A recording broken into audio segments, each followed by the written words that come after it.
Hi, friends, and welcome. Thank you for tuning in to the Heat Press for Profit podcast.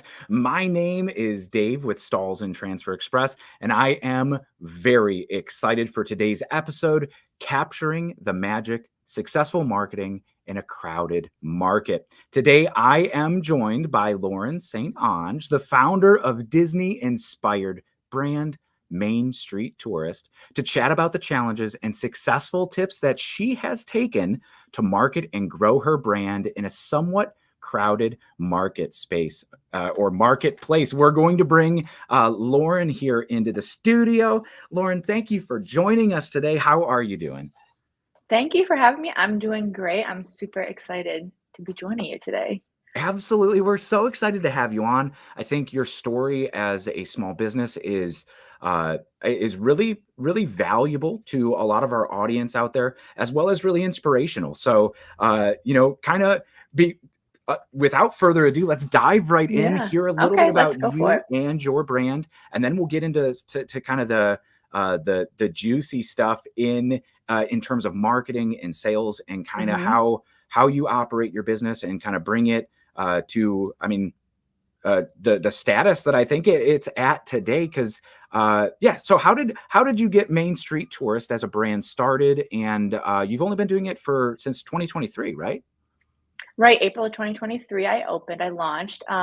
It started with we went as a family to a Disney trip, and I was like, I'm gonna get a shirt while I'm here because we like really grew to love Disney. We're taking our kids there quite often, and I could not find anything in the parks that I wanted from like a shirt to wear. And I just wanted something like subtle, like that I could wear. If you're gonna pay the money for a shirt at Disney, I wanted something I could wear at home that Yes. like I loved. Because I feel like sometimes Disney suckers you into buying these things. You get home and you're like, I spent money on like this. What am I going to do with this? So, my youngest actually, I was a stay-at-home mom. My youngest this was in the winter of 2022, and my daughter was getting ready to go to full-time kindergarten. So I was like, what am I going to do with my days? And I, with a lot of encouragement from my husband, he's like, why don't you design shirts that you would want to wear, you would want to buy at the parks or wear down in the parks? And that's kind of just like where it started and it snowballed. And I had like 5 little designs that I launched my shop with, and it's just blown up into what it is today. That's awesome. And yeah, I know Yeah. Disney.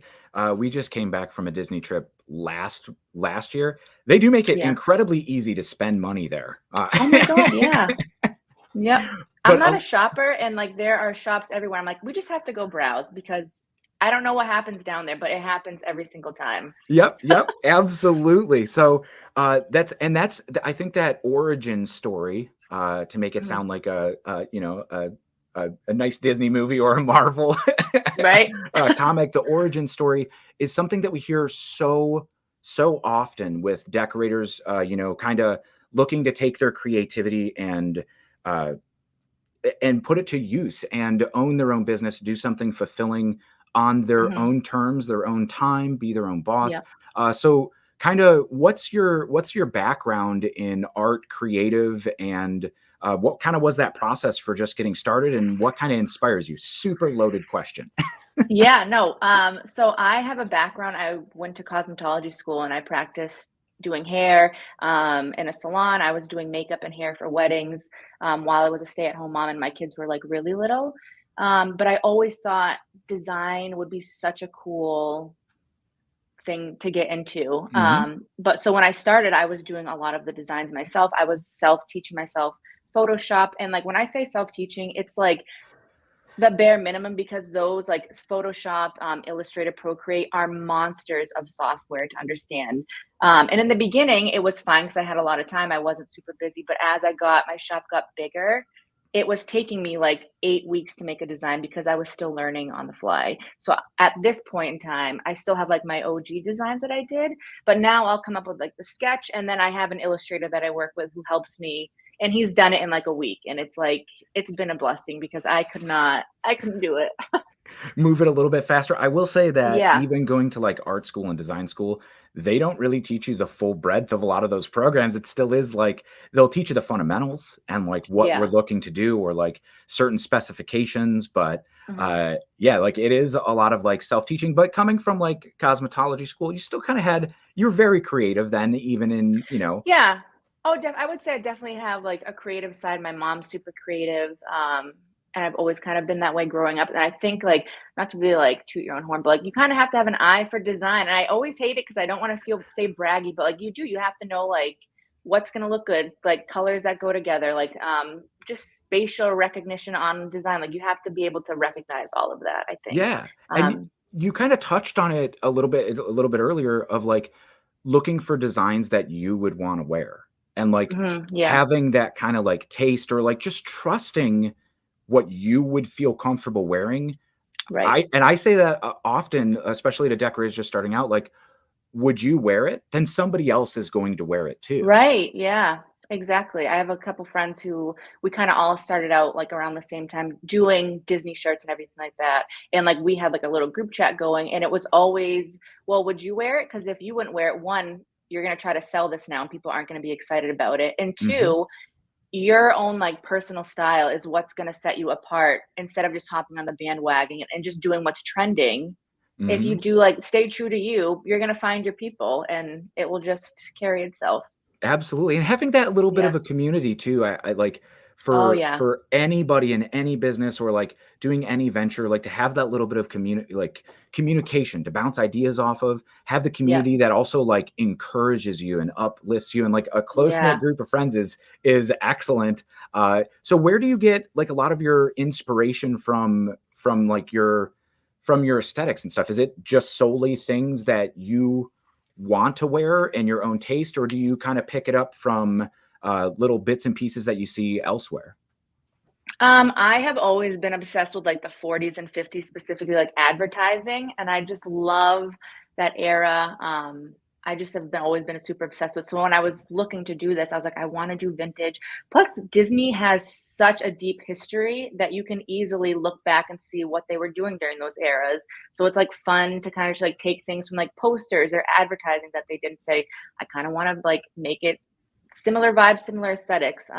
So that was, like, a big draw on, like, how I got, like, the vintage vibe of it, and then for, like, inspiration for, like, the actual designs, it's right now I'm still going off of, like, rides and things that I enjoy doing in the parks, and, I mean, there's a lot to do there, so there's a lot to pick from, but Yeah, and that I feel like is something that when you mentioned about, like, standing out in a crowded mhm, market, like, finding one thing that, like, you are passionate about, or, like, you like, or you right, feel is underserved, because, like, I mean, there are, I would say, park specific t-shirts that Disney does sell, and there's other mhm, park specific t-shirts that you'll find out on the internet, but, like, that helps stand you out amongst this right, humongous market of, like, you know, you could go on Etsy and see tons of copyright infringement, like Mickey Mouse right, shirts and stuff. yeah, yeah, So and yeah, some people love that stuff, but there is a, like, a niche in the Disney community that, like, don't want that, or they want something that doesn't look like you bought it off of a shop off Etsy, like those little the copyright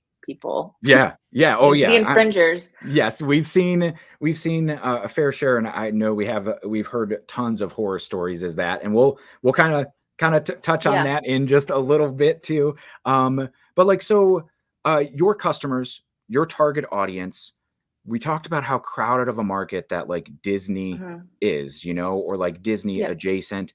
How did you find success in such a crowded market like the Disney niche?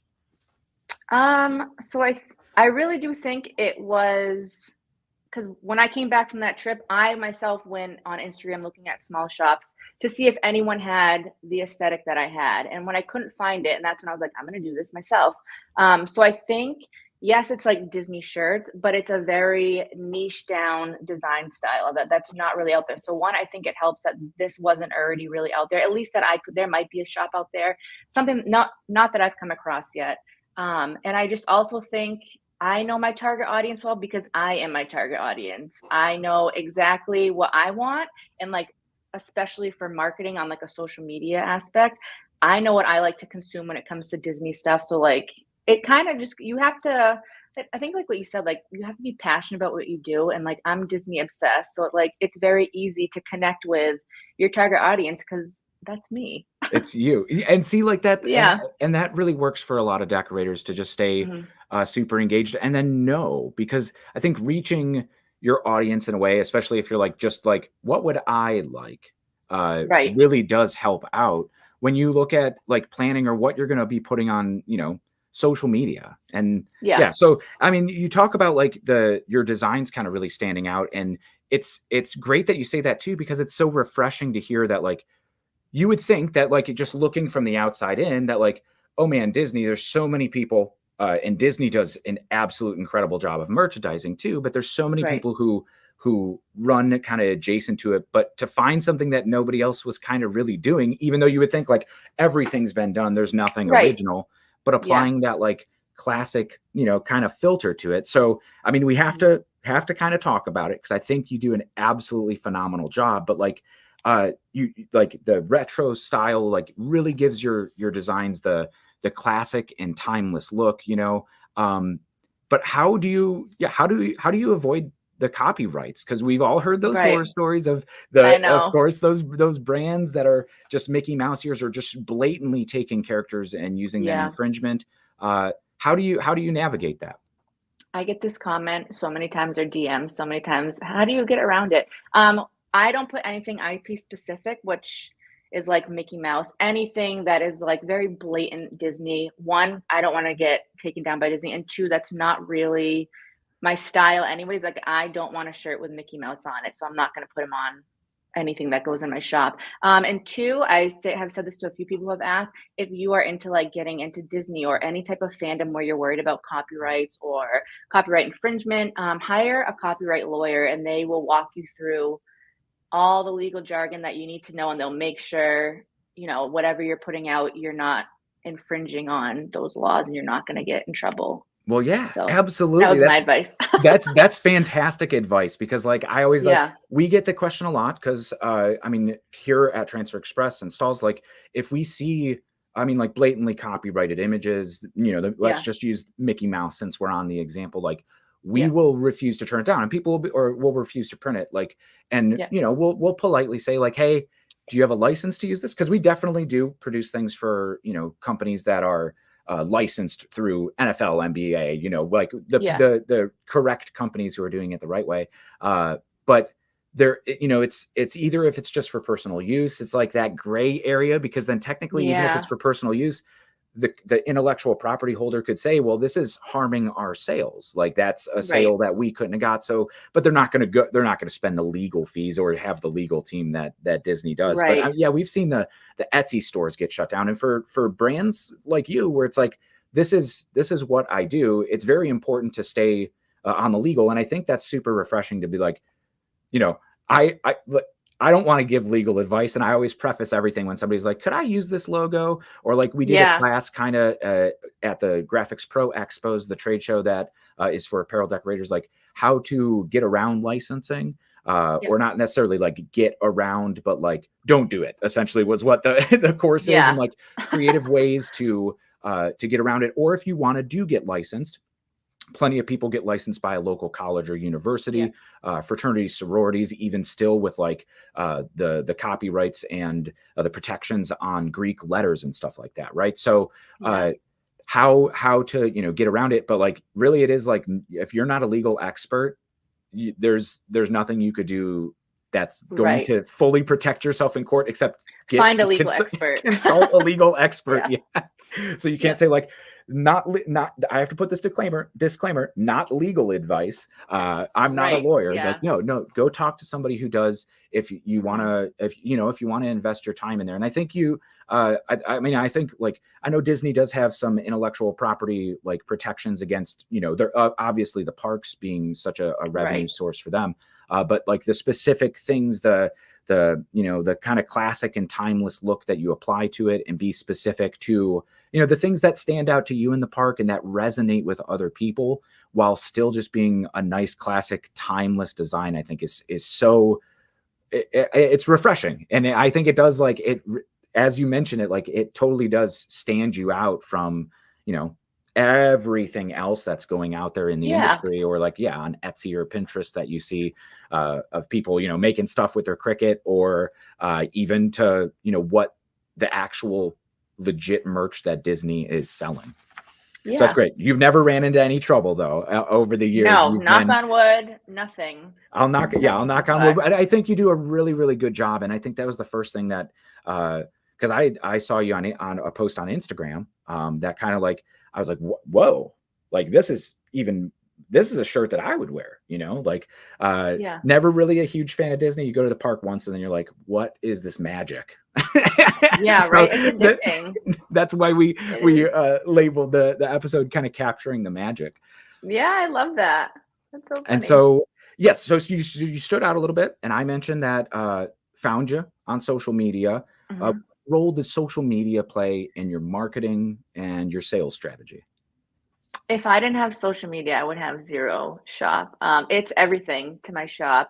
I started out with TikTok, went over to like shifted my focus to Instagram, and it's just been the best. It's everything for marketing. I don't do anything outside of social media. So all social media building. Yeah, I think you're over 150,000 followers. I think on Instagram. 136, 136. 136. So like that is It's a nothing to lot. bat an eye at. That is a humongous fan base, especially over the span of a year, essentially. Yeah, a little And over a year. knowing probably even less if you started with TikTok and then Instagram. What other Yeah. platforms do you use now? Have you expanded past TikTok and Instagram and growing your following, or primarily Um, invested with what works?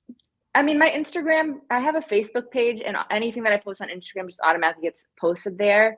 Um, but I don't really like, not that to say I don't pay attention, but I very rarely check in on Facebook just because I don't use Facebook Hmm. anymore. TikTok was going really well, and then they opened TikTok Shop, and I don't want to get on TikTok Shop. So then everything kind of tanked then because they only push out if you're on on their app or whatever. Hmm. But yeah, Instagram has been a lot of fun. But that's Yeah. really just those 3. We've heard decorators, just because you mentioned TikTok Shop, we've heard some decorators like swear by it, and we've also Mhm. heard other decorators and brands shy away from it. Is there a reason why you don't want to like get in, like sell on TikTok? Is it the commissions? Yeah, I Like, did no try. I did commissions? probably a month on TikTok. I just found this was like probably a month after it first launched, and all these shops were blowing up because they're like, we're on TikTok shop now and they're pushing out our videos. And I was like, that's really cool. So I tried it. I found their customer support as an owner, as a shop owner, to be severely lacking. Like it would take like days for someone to get back to you. They have, I don't know, again, I don't know if this is still the case, but kind of like a tiered based on how long how long you've been on there and how you've been rated as like how quickly you can turn around things and ship things out, they hold your money from you, which is when you're just starting out is like a Not huge cool. no, not cool. And they also didn't give you as a shop owner any say with like return or exchange policies. You had to accept returns, you had to swap things out. And I think from what I have found, because I have a lot of small friends that also own small shops, is like returns are not like you're not as if you're not Amazon, like it's really hard to like take back a t-shirt that's been worn that has like makeup stains or you can smell someone's perfume. So like when you're on, it's like I can't take these back. I'm gonna start losing money. And Yeah. really it was the customer service thing that just turned me completely off to it. The few Yeah. times I did need help. Because yeah, So you want to delight customers with the entire experience, not just the product. And so right, exactly. that's important, I think, to hear from a brand owner who maintains that integrity, or at least like you're very conscious about that entire experience for your customer and want to make sure that you know you deliver with kind of what makes sense for you, and Right. also the full enjoyment throughout the entire process your customers have, because it's always easier to have a customer come back and buy from you again, or be your Yeah, greatest asset in like recommending you to their friends, their family, their coworkers, and exactly. Yeah. being that like that exponential sales force that goes out there. And especially with like t-shirts too, it's like the most common collected or wearable like art form. So like even when somebody Yeah. like, oh my god, where did you get that? Do you do any branding on the apparel itself, inside tags or like sleeve prints or anything? No, I thought about doing that, but then it's on my like distant list of like when I can feel like I'm not treading water so much to look into. I'm gonna be honest, this took off like so fast, and it's just me that runs all of it and like on top of everything. So I have a list of like little tweaks I'd like to make here and there, and like branded shirts would be something I'd like to do. It's just I haven't gotten around to it yet. Yeah, no worries. Like you say it like it blew up and took off so fast and because of social media was there like a certain post or was there anything specific that you did that you felt made the largest difference to really just like smash the gas pedal? Yeah, I launched a Living with the Land, which is like a ride in Epcot. I Mhm. launched a T-shirt for that, and it completely took off. I launched that, I want to say in August, and this last launch that I did last night was the first time that like that shirt specifically wasn't like number one sold out in like an hour. So Wow. I didn't expect that. I thought I was kind of rolling the dice on a Living with the Land shirt, but I found a very like hardcore cult following with that ride, and I found them. But yeah, that really took my shop to like, wow, this is more than a hobby. This could be like a career that I could be That's doing. that's awesome. Now, was that like was it a reel, like a vertical format video? Was it a post or was it just like you Um, as a brand owner just keep hammering at all different kinds? Yeah, so when I launch a shirt, I do like I'll do like a teaser and then I do either a reel or a picture of the shirt and then I do like an outfit inspo and all three of those, even the teaser of like little pictures of the ride took off and I was like, "Oh my God, this is not even the product. This is crazy." And then I posted the product and it was like in the feedback too on it just from people being like, "Oh my God, I wanted to live in." It was just really cool. It Then all it's just kind of blew up. and something that like, yeah, nobody else is really hitting like a specific like, oh, Right. it's an older like nobody's really Yeah. it's not the nice flashy Guardians of the Galaxy new ride or anything Yeah. like where then Yeah. you get this cult following that really latches onto it and then just blows Mhm. up uh, you know, all on social media for you and then it relates Yeah. directly to sales back to your site. Um, Yep. that's a really cool story. So this new launch, you mentioned you just had a new launch, what this Yeah. week, last night. Um, Last night. and so how does that like release or like I guess some brands call them like drops? Yeah. How does that work in like your sales strategy? Do you think it's something that like yeah, you build this hype for and then your audience Yeah. knows it's coming to do you gauge Yep. like pre-sale sales or anything by that? Or yeah, just tell me Um, about the whole process. yeah, so it's funny. I was just texting my friend about this and I'm like, or I was telling my husband last night because I have two younger kids and they want me to like put the screen on the TV and they love to see all the dots from our, so like it's like a big launch party we have here. But I was telling him, I was like, I always gauge like the first 30 minutes of a launch or if I'm opening my shop back up. And I know I really shouldn't because it does a lot overnight. It will do a lot like during the week. But I do think I mean, you can tell if something is gonna perform like okay, you just never know how much is okay because there'll be it's social media. A lot of people are like, I'm buying this. Oh my God, I love this. And then they don't do it, which is fine. Mhm. But it is harder to gauge. So I do try to do like a set amount of shirts, especially that first launch. It's usually not small, but like this Guardians when I had 400 shirts of each small to 4X. And then it's like, okay, so when I restock this, I'll know do I need to do something bigger? Do I need to do something smaller? But yeah, I like to start like a rollout and like build hype probably like 4 or 5 days out Okay. just to give everyone a heads up. And then I have been toying around with email marketing a little bit. So that's kind of exciting. But that in itself is like a little bit overwhelming to try to remember to do. And like, A whole it's a new thing lot. to learn. Yeah. So I'm like slowly dipping my toe into that. But I usually like to send out anyone who's subscribed. I only do a like an email blast when we have something new hitting the shop. Mhm. So I'll send them an email the morning. I'll be like, hey, look at what's happening in the shop tonight, and look at what's restocking. And but yeah, yeah. I think the biggest thing if you're using social media as your marketing is like building hype through your stories, through your reels. If you're just starting out, collabing and doing a giveaway with another small shop. Definitely hype is like the number one thing, I Oh, think, yeah. in my experience. Yeah, Absolutely, and I think we've seen that kinda echo through the industry as well. Um, yeah, you touched on the one thing too that kinda seemed like a little bit out of the box is, like, showing not just the apparel and showing the design, but showing it, like, stylized. yeah. Um, I when I go to the parks, I'm always like in a biker shorts and like a oversized t-shirt. So these are like a lot of fun for me to make. It's like if I had style, how would I wear this? And if I could have all the accessories in the world, how would I put this together? And I just think it helps people see them in something other than biker shorts. Well, there's nothing wrong with biker shorts and a t-shirt, but it is Mhm. fun to make and they're fun to look at. I look at them as a consumer. Yeah.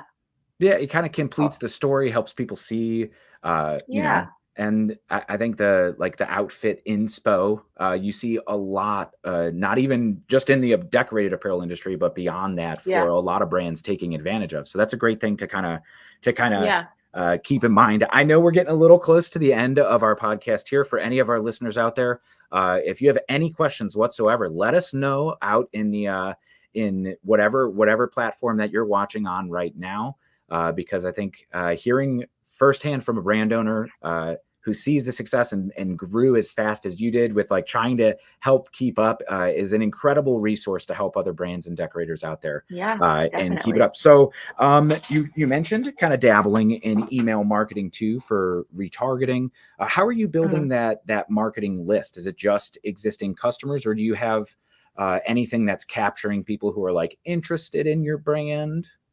So I'm actually currently like right now, all it is at the bottom of my webpage. It's like if you want to sign up, you can. Because I like in the beginning, I was like, I can't even like have this on my plate. But I actually am working right now with the team, Foxtrot. They built my website and helped me with my logo and branding and all that. I asked them, can you help me come up with like some email templates for like a sale or a launch or a restock? And we're gonna start with so, like when as soon as you go on the website, I took out like the pop up of like sign up and get a discount. So we're gonna add that in, um, and we're gonna start with that and see how that goes. Awesome, awesome. Yeah, I mean that's Yeah, definitely something to try to start pulling people in. And I think a lot of things that yeah. brands don't necessarily think about at first, but could make a huge difference for Oh, in terms definitely. of revenue or like just keeping the your fan base engaged. Because like there's I Yeah, think you could speak to this maybe better than I can, but like staying engaged with a social media, you're kind of at or your audience on social media, you're kind of at the whim of the algorithm, right? Of like being able to push it out. right. And like when Yeah, Facebook made that big change, man, I'm going to date myself like 10 years ago, 12 years ago, where like it became more of like the for you page, the recommended, instead of yeah, just like what you follow. And so you still see plenty of like what you follow, but uh, making sure that your messaging is reaching out to people. And I'm sure that you don't necessarily have a problem with that, with the levels of engagement that you get on some of those posts that like definitely help yeah. make sure that your followers are seeing things, right?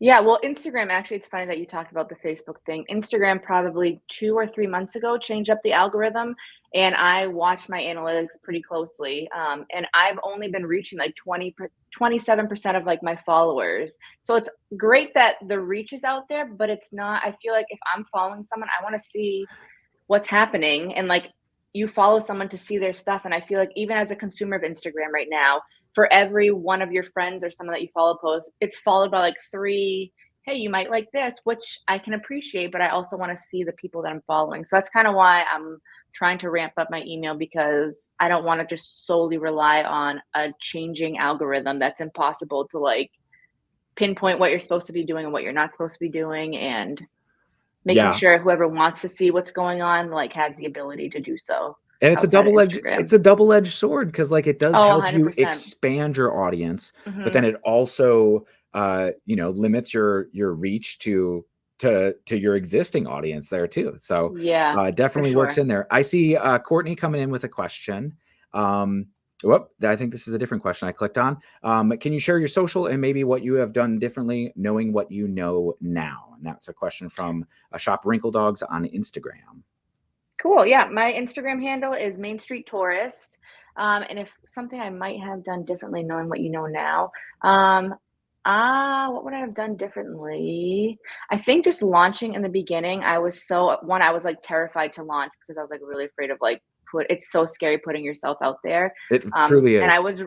I was ready to go in, like, February, and I just sat on everything until April, so I was like, "I'm just gonna do it." But I think the biggest thing is I was so stressed out in the beginning of, like, worrying about not having the best of the best or having a social media strategy or I was just thinking, like, everything has to be lined up perfectly, and I was so, like, focused on all of that, and I think if I could go back and be like, "Hey, 1, chill out," and, like, 2, these small little tweaks will, like, naturally progress as you go. You'll find what's working, what's not. You're gonna find your own social media strategy. You're gonna figure out, like, what your message wants to be. Like, don't just launch it and, like, not wing it, have a little bit of a plan, but, like, just don't get so caught up in, like, those little details or worrying about having the best of everything, or, because I spent a lot of time stressing about that. And it's hard not Mhm. to compare yourself too when you're new and you see the shops that inspired you and you're like, "Oh my god, I'll never get there." And it's like, it's hard not to do that because everyone, regardless of what industry you are, does that. Yep. So, Absolutely. That's like there's a saying that's like, yeah, the hardest part is actually just getting started. That like oh my god, yeah. get started, don't sweat the small stuff. It and Yeah. like I was just watching, I mean, kind of along the same lines, but like an interview with Mr. Beast, right? Like huge Oh, yeah. top of YouTube, number one creator. And he's like, your first 100 videos are going to be awful, like Yeah. looking back on it, and then you're gonna have to face all these people like, oh, are you spending your time doing that? And like it's that persistence and like, no, like trusting yourself to like just, it will Yeah. work out. We every every day you're improving on something until one Right. day that like those brands that you admired at once are probably like looking at you like, man, this looks legit. What do we do? How do we Right. do some of that? And so the tables kind of Yeah. turn here. This was the Yeah. question from Courtney here. How often do you add in new merch? Do you do single print drops? And how do you decide what to drop? So I would say on average, I do like six-ish weeks just because I come up with a design, I send it to the screen printers, they print it. It takes a little bit longer because, like I said, it is just myself. Sometimes I'll do like I did a Star Wars collection that was 2 shirts. I have a really fun, I'm really excited about this, a Halloween collection coming up at the, like, very beginning of August, and that would be 3, so that would be, like, my biggest collection since I've launched. What was it? How do you decide what to drop? It kinda is like, I mean, the holidays, obviously, you have to be, like, 3 months ahead of the holiday to drop those, which is crazy, which Yep. I was not expecting as when I became, like, a small shop owner, which is so funny. But everything else, it kinda just, like, for the Guardians, for example, I had that design done in March, or I wanted to do that in March. So by the time you get it, you design it, you finalize it, you get it printed, it does take, like, probably about, like, a month or 2 from, like, thought to, "We're launching this." Hmm. Yeah, a lot of that prep and planning ahead. We just had a Yeah. webinar a couple weeks ago looking at like the printing calendar because everything is like, Yeah. if your market is schools, local community stuff, like Mhm. back to school season is right now because Right. So you're you know. planning for it in, like, January. Yep, going Yeah. back and, everything, it's not when it's delivered, there's all this prep and planning, and especially, like, for Mhm. decorators, even brands that are like, you need to advertise for it, you need to give somebody the Right. opportunity to buy it, then you need the opportunity for you to process it and ship it to them so it's there in time, uh, before the event or the occasion or the Right. season or the back to Yeah. school starts, like, the shirts have Mhm. to be there by then. So like you should, if you're Right. advertising for back to school, it's like right now, mid-July may even be, on the tail end of like, if you're just starting to think about it now, accelerate some things up. But yeah, like the Yeah. holidays too. So last year through the holiday season, how was that for you as a brand kind of navigating the first holiday season? Was it crazy? Was it what you Um expected? Did you plan appropriately for it? I had some Halloween stuff, and then I thought I was, like, ready to go for, like, Black Friday-ish, and I was not. I was very underprepared. It sold that all my stuff sold in, like, an hour, and I was like, "I have nothing left for the holiday season," so I was, like, scrambling to get something printed, Hmm. but then I did close last year pretty early because I had really burnt myself out last year, which I'm trying to be more mindful of this year, but, like, come 2nd week of December, I was like, "I have to close," because 1, I have nothing left to sell, and 2, like, I wanna spend the holidays with my kids, I wanna take a breather, so I did close for, like, a month in December, January, but this year, I'm ready to go. I feel like I'm a little bit more prepared, I know what to expect, You learned um from last year and yeah, you like I said, you learn on the fly, and you pivot as you need to, and I'm still standing even though I didn't have a great like Thanksgiving, Christmas holiday launch. You know what I mean? Yeah, So but it's a good problem and a bad problem to have too, like, yeah, almost that, like, "Whoa, like, this is for real now," where it went from, yeah. like, "I think I'm prepared, here's the holidays coming up," to like, "Oh my god, everything's sold out. Oh my god, everything's sold out."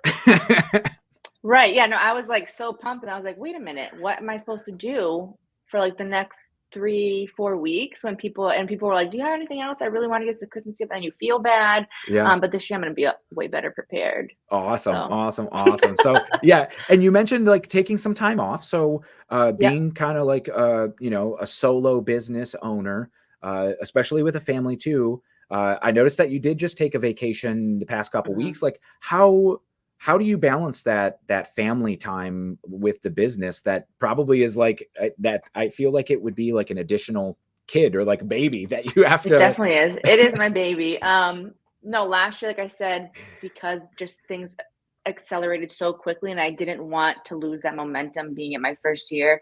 I worked weekends, I was working nights, and I was also working out of my home. So it was a lot easier. I'm now like in a studio outside of my house now. So it's like a double-edged sword being out of here. But I have been since I came back from that break during the holidays, I just said I have to like prioritize not burning myself out this year because it makes it not fun and then you start dreading things and things just I don't ever want to get there again because I love what I'm doing. I love the community that we have all built and that it's just, taking time. And it is nice because it is my own. It's just me working. So like if I Yeah. have like a little bit of a lull in between launches or if I'm taking a vacation, I can close the shop as long as I try to let people know like, hey, last day for sales. But it's really nice. So like if I'm feeling burnt out, just close the shop for a week or Yeah, have because nothing really going on. you kinda lose that passion and that I feel like with Yeah. how connected you are to yourself as, like, a model of your target audience, that you could lose some of that magic and, like, yeah, I mean, of course, your own health, well-being, like, getting burnt out Right. and losing that passion that is that fire that kinda burns in so many creatives or entrepreneurs or, anybody out there, that's that spark that you need to try to stay lit. So that's good and refreshing Yeah. to hear that, like, you prioritize it and although maybe, pushed yourself to the limit just getting started, but now that Yeah. you're very conscious of it to kind of keep that Yeah. balanced and yeah, that's awesome to hear. Awesome to hear. Um, Yeah. It's important. we do have one more question here. I see Okay. coming in from Shop Wrinkle Dogs again. Uh, you use an outside screen printer. Do you do all of your own fulfillment and shipping?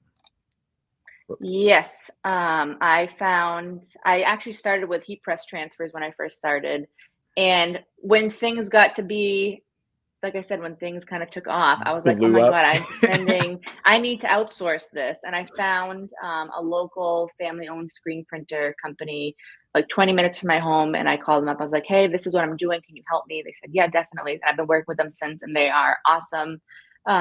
And then, yeah, I'll go pick them up when they're ready. I bring them back to my shop. I fold them. I process them.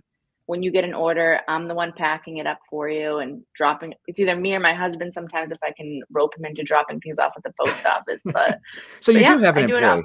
employee. Yeah. But see, and that's Yeah. nice to keep that personal touch, especially as Yeah.